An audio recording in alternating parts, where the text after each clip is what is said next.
അപ്പോൾ നമുക്ക് നമ്മുടെ തേങ്ങാപ്പാൽ ഒഴിച്ച മുട്ടക്കറി ഉണ്ടാക്കാൻ തുടങ്ങാം. അതിനുവേണ്ടി ഞാനിവിടെ 4 മുട്ട വേവിക്കാൻ വെച്ചിട്ടുണ്ട്. ഒരു 10 മിനിറ്റ് മതിയാകും. അപ്പോഴേക്കും നമ്മുടെ മുട്ട നന്നായിട്ട് വെന്തിട്ടുണ്ടാകും. അപ്പോൾ നമ്മുടെ മുട്ടക്കറി ഉണ്ടാക്കാൻ വേണ്ടിയിട്ട് ഞാനൊരു പാത്രം വെച്ചിട്ടുണ്ട്.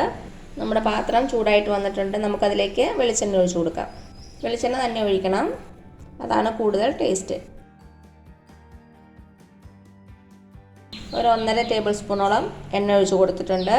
നമ്മുടെ എണ്ണ ഒന്ന് ചൂടായിട്ട് വരട്ടെ. എണ്ണ ചൂടായിട്ട് വരുമ്പോൾ ഒരു 1/2 ടീസ്പൂൺ കടുകിട്ട് കൊടുക്കാം. ഇനി ഇതിലേക്ക് ഒരു 2 വറ്റൽമുളക് ചേർത്ത് കൊടുക്കാം. ഇനി നമുക്കിതിലേക്ക് ഒരു 2 സവാള ചെറുതായിട്ട് കട്ട് ചെയ്തിട്ട് കൊടുക്കാം.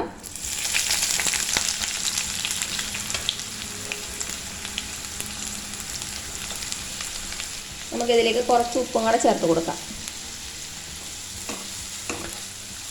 2-3 മിനിറ്റ് ഒന്ന് വഴറ്റി കൊടുക്കാം.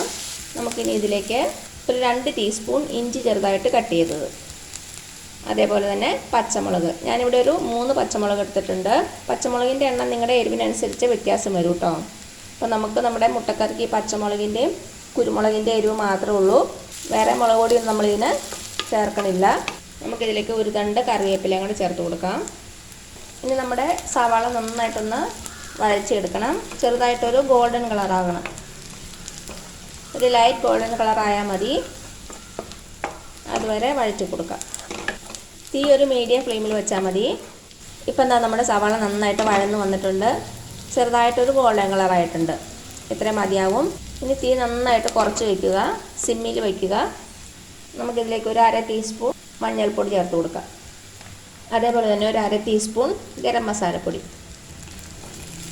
നന്നായിട്ടൊന്ന് മിക്സ് ചെയ്ത് കൊടുക്കാം. ഒരു മിനിറ്റ് ഒന്ന് ഇളക്കി കൊടുക്കുക. നമ്മുടെ ഗരം മസാലയുടെയും മഞ്ഞൾപ്പൊടിയുടെയും പച്ചമണം മാറുന്നവരെ. ഇപ്പോൾ നമ്മുടെ പൊടികളുടെ പച്ചമണം മാറിയിട്ടുണ്ട്.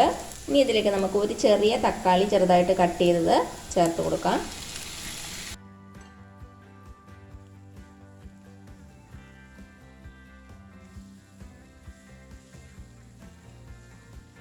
ഒരു 2-3 മിനിറ്റ് ഒന്ന് വഴറ്റി കൊടുക്കുക. നമ്മുടെ തക്കാളി ചെറുതായിട്ടൊന്ന് വഴന്ന് വരണം. ഇപ്പോൾ നമ്മുടെ തക്കാളി നന്നായിട്ടൊന്ന് വഴന്ന് വന്നിട്ടുണ്ട്. ഇനി ഇതിലേക്ക് നമുക്ക് തേങ്ങാപ്പാൽ ഒഴിച്ച് കൊടുക്കാം. 2ാം പാൽ, അതായത് കട്ടിയില്ലാത്ത തേങ്ങാപ്പാൽ. ഞാനിപ്പോൾ ഇവിടെ 1 കപ്പോളം തേങ്ങാപ്പാൽ എടുത്തിട്ടുണ്ട്. അത് ഒഴിച്ച് കൊടുക്കാം.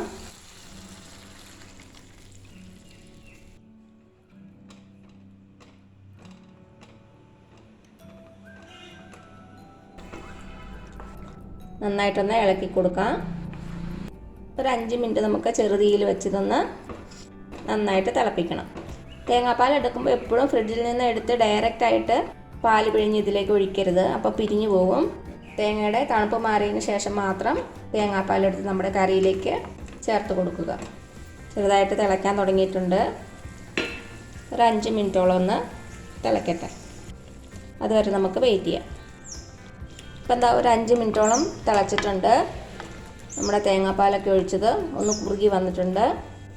ഉപ്പൊക്കെ ഒന്ന് ചെക്ക് ചെയ്ത് നോക്കുക. കുറവാണെങ്കിൽ ചേർത്ത് കൊടുക്കാം. ഇനി ഇതിലേക്ക് നമുക്ക് 1ാം പാൽ ചേർത്ത് കൊടുക്കാം.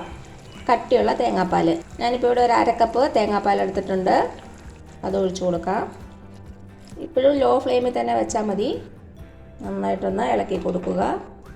1ാം പാൽ ഒഴിച്ചു കഴിഞ്ഞാൽ പിന്നെ തിളയ്ക്കാൻ പാടില്ല. നമുക്കിതിലേക്ക് കുറച്ച് കറിവേപ്പില ചേർത്ത് കൊടുക്കാം. അതേപോലെ തന്നെ കുറച്ച് കുരുമുളക് പൊടി. നന്നായിട്ട് ഫൈനായിട്ട് പൊടിച്ചതല്ല, നന്നായിട്ടൊന്ന് ചതച്ചെടുത്ത കുരുമുളക്. നന്നായിട്ടൊന്ന് ഇളക്കി കൊടുക്കാം. ഇപ്പോൾ ടേസ്റ്റ് ഒന്ന് ചെക്ക് ചെയ്ത് നോക്കുക. ഗരം മസാലയൊക്കെ കുറവുണ്ടെങ്കിൽ ചേർത്ത് കൊടുക്കുക.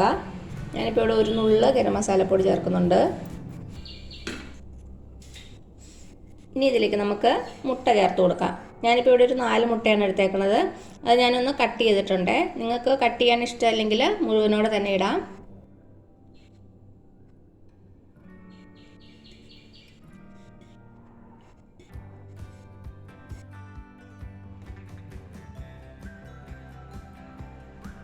ഇപ്പം നമ്മുടെ തേങ്ങാപ്പാൽ നന്നായിട്ടൊന്ന് ചൂടായിട്ടുണ്ട്. ഇനി നമുക്ക് തീ ഓഫ് ചെയ്യാം. അപ്പോൾ അത് ഇത്രേ ഉള്ളൂ നമ്മുടെ ടേസ്റ്റി ആയിട്ടുള്ള തേങ്ങാപ്പാൽ ചേർത്ത മുട്ടക്കറി. ഇത് നമുക്ക് ഇടിയപ്പത്തിനും അപ്പത്തിനൊക്കെ നല്ല കോമ്പിനേഷനാണ്. ഞാൻ ഇതിനു മുമ്പ് മുട്ടയുടെ കുറച്ച് റെസിപ്പീസ് ഇട്ടിട്ടുണ്ട്. അതിൻ്റെ ലിങ്ക് ഞാൻ താഴെ കൊടുക്കാൻ, കാണാത്തവരൊന്ന് കണ്ടു നോക്കണേ. അപ്പോൾ എല്ലാവരും ട്രൈ ചെയ്ത് നോക്കുക. എന്നിട്ട് അഭിപ്രായങ്ങളൊന്നും അറിയിക്കാൻ മറക്കരുത്. അപ്പോൾ ഈ വീഡിയോ ഇഷ്ടമായാലും താഴെ കാണുന്ന ചുമന്ന സബ്സ്ക്രൈബ് ബട്ടണിൽ ഒന്ന് പ്രസ് ചെയ്ത് സപ്പോർട്ട് ചെയ്യണേ. അപ്പോൾ അതിൻ്റെ തൊട്ടടുത്തൊരു ബെല്ലൈക്കൻ വരും, അതുകൂടെ പ്രസ് ചെയ്ത് ഓൾ എന്നുള്ള ഓപ്ഷൻ കൊടുക്കുക. ഇനി പുതിയൊരു റെസിപ്പി ആയിട്ട് വരുന്നവരേക്കും താങ്ക് യു സോ മച്ച്.